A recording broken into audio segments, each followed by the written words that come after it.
Hey, I have a 2021 Lexus RX350. I'm getting the maintenance required light on message. I'm going to show you how to reset that. You're going to be using this right here and this. So first we're going to press this. We go all the way over to settings. Scroll down to vehicle settings. And from there, you can reset the schedule maintenance and the oil maintenance. So how you do that is you just press the middle button to reset it. Yes.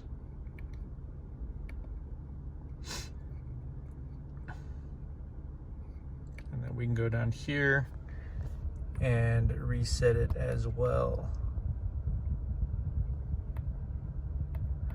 So now there are no messages. So that's how you reset the maintenance required light or the service required light. It's pretty easy. If you have any questions, let me know. Thanks for watching.